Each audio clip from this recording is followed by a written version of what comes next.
Sin embargo, hay algo muy particular y muy especial que es de donde depende todo lo que viene después, y es en la respuesta que Pedro le da a Jesús. En versículos anteriores, Jesús hace una pregunta, y la pregunta es: ¿quién dicen ustedes que es el Hijo del Hombre? Y entonces cada uno comienza a dar una respuesta, pero Pedro da la respuesta que él estaba esperando, y Pedro le dice: tú eres el Cristo, el Hijo del Dios viviente. Tú eres el Cristo, el Hijo del Dios viviente. Es la respuesta que da Pedro. Entonces Jesús, al oír la respuesta de Pedro, se alegra en gran manera y le dice a Pedro que va a recibir muchísimas bendiciones. Le dice: bienaventurado eres, Pedro, porque no te ha revelado esto ni carne ni sangre, sino mi Padre que está en los cielos. Entonces, el comprender que Jesús es el Hijo de Dios, que Jesús es el Cristo o el Rey ungido, el Mesías, comprender eso no viene, esa comprensión no viene por el estudio y no viene por el conocimiento humano, no viene porque lo lea y entonces ya yo sé que Jesús es el Hijo de Dios. No, Jesús dice: esto te lo ha revelado mi Padre que está en los cielos. Entonces, conocer a Jesús como el Mesías, como el Cristo, distinguirlo, reconocerlo, es algo que solamente viene por revelación, por la revelación del mismo Padre que está en el cielo. Y esta revelación es tan poderosa y tan grande, tan gloriosa, que Jesús no puede quedarse callado ante esa afirmación de Pedro. Le dice que es bienaventurado, pero le dice también lo otro, que sobre esa roca sería edificada su iglesia, y el mismo Jesús la edificaría.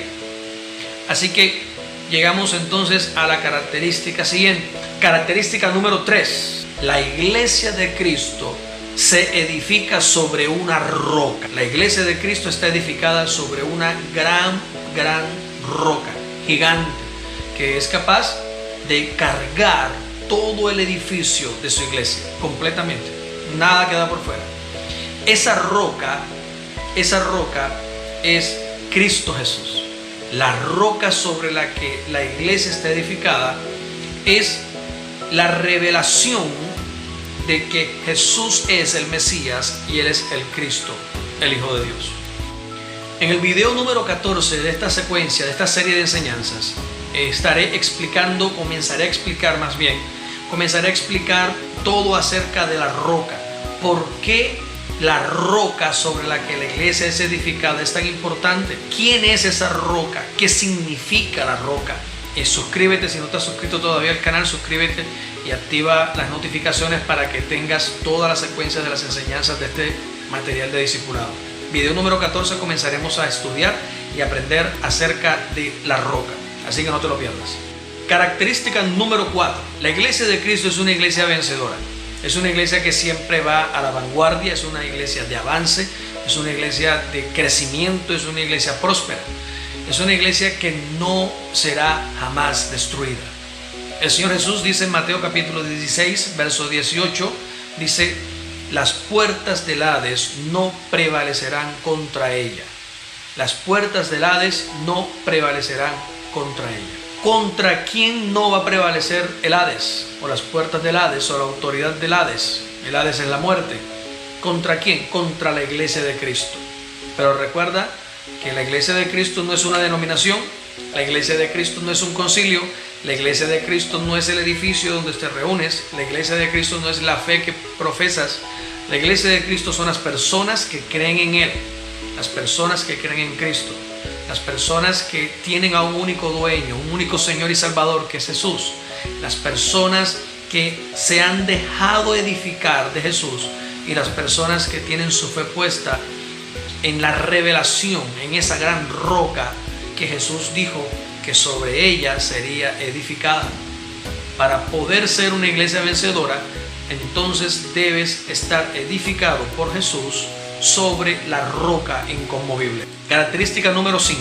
La quinta característica de una iglesia de sana doctrina, de la iglesia de Cristo, es que en la iglesia hay un equipo de trabajo, un equipo de ministerio de 5 personas o de 5 clases de personas diferentes. Por eso es la característica número 5 en el listado, lo hemos dejado así para que no olvides que necesitan haber 5 equipos o 5 grupos de personas trabajando en la iglesia bíblica, en la iglesia de sana doctrina. Muchas personas quizás difieran conmigo en esto, pero yo no voy a discutir. No voy a discutir con quien no crea que es así o no. Solamente les estoy diciendo las características de la iglesia bíblica, no las características de la iglesia moderna, no las características de las iglesias que los ministros y los líderes de hoy predican o administran. Solamente quiero compartirte en esta oportunidad la quinta característica de la iglesia bíblica, de la iglesia de la sana doctrina, de la iglesia verdadera. La quinta característica es que el Señor Jesús entrega en su iglesia a un equipo, a un grupo de personas especializados para la edificación de la iglesia. Y por eso el apóstol Pablo en Efesios capítulo 4, verso 11, declara cómo es este equipo y cómo funciona.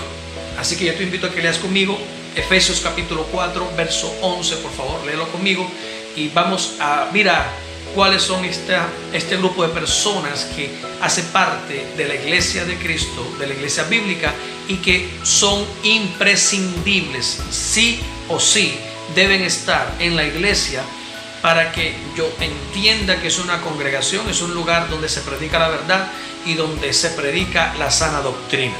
Vamos a mirarlo, Efesios capítulo 4, verso 11, ¿qué dice?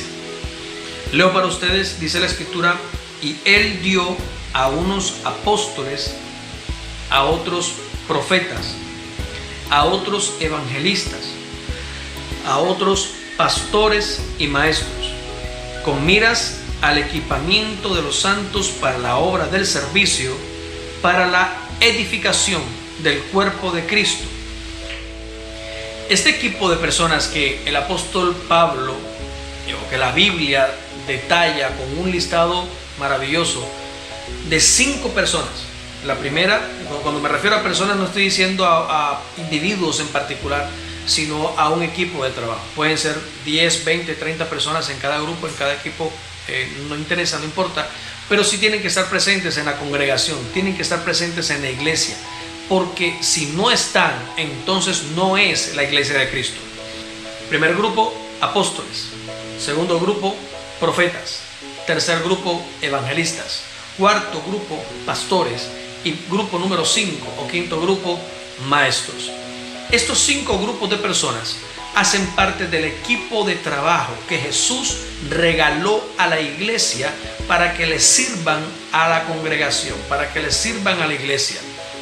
El propósito, uno de los propósitos de estos 5 grupos de personas que sirven en la iglesia, apóstoles, profetas, evangelistas, pastores y maestros, es edificar a la iglesia de Cristo.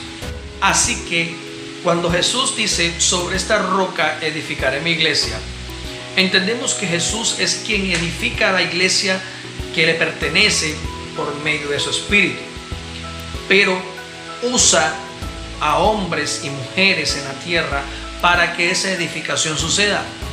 Y esos hombres son los que habla Efesios capítulo 4.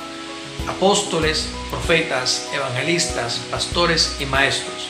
Son 5 grupos de personas que se encargan en la guía de Dios y por la gracia y la unción del Espíritu Santo de preparar o perfeccionar a toda la iglesia para que sirva a Dios, número 1, y número 2, se encargan de edificarla. Si estas personas no están en la iglesia nunca podrá ser preparada para servirle a Dios de la manera bíblica, de la manera correcta, y jamás podrá crecer en edificación hasta llegar a la estatura de Cristo.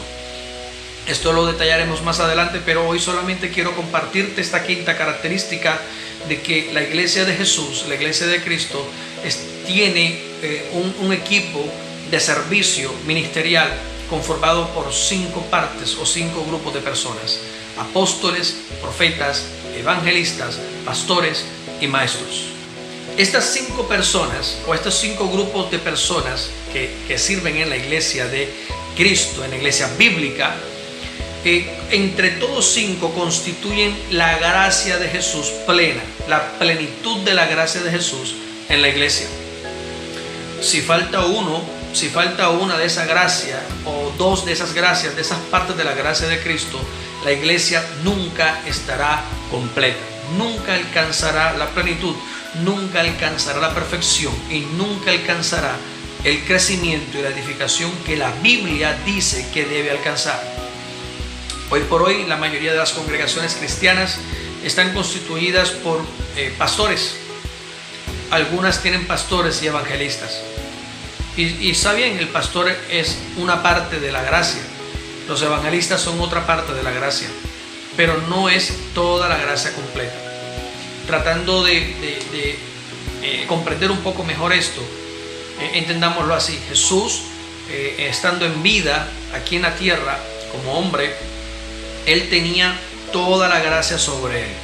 Y dice la Escritura que de su gracia, de su plenitud, todos bebimos. Pero esa gracia de Él plena como apóstol, porque Jesús es apóstol, como profeta, porque también es profeta, como evangelista, porque no hubo un evangelista más grande que Él, como pastor, porque como ya lo vimos, Él se define a sí mismo como el buen pastor de las ovejas, y como maestro, porque era rabí en medio de su pueblo Israel y en medio de toda la humanidad. Jesús cargaba en sí mismo la gracia plena de su gloria. Pero cuando Él muere y desciende a las profundidades más bajas de la tierra y resucita, dice la Biblia que cuando Él resucita dio dones a los hombres, regaló esa gracia plena que habitaba en Él corporalmente en plenitud, la dividió en 5 partes. Y ahí es donde entra la explicación, que a unos dio como apóstoles con una parte de esa gracia, a otros los dio como profetas con la segunda parte de esa gracia, a otros los dio evangelistas con la tercera parte de esa gracia, a otros los dio pastores con la cuarta parte de esa gracia, y a otros dio como maestro con la quinta parte de esa gracia. Así que cuando los 5 están unidos en un lugar para instruir, para enseñar, para pastorear, para cuidar la iglesia, las 5 gracias divididas juntas hacen la gracia plena y única del Maestro, de Cristo Jesús. Así que Jesús garantiza su manifestación plena y su gloria y su gracia y su poder en medio de una congregación en donde todas las partes de su gracia que fueron impartidas y entregadas a la iglesia cuando Él ascendió a los cielos están presentes. Así que en una iglesia de sana doctrina, en una iglesia verdadera, en la iglesia bíblica, en la iglesia de Jesús, existen entonces 5 ministerios actualmente fluyendo, ministrando, sirviendo, edificando y preparando a la iglesia para el servicio. Recuerda, son 5: apóstoles, profetas, evangelistas, pastores y maestros.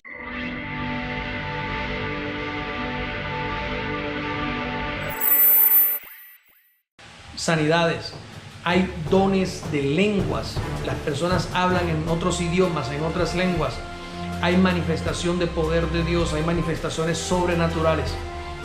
¿Qué quiere decir esto? Que si en el lugar donde tú te congregas no se enseña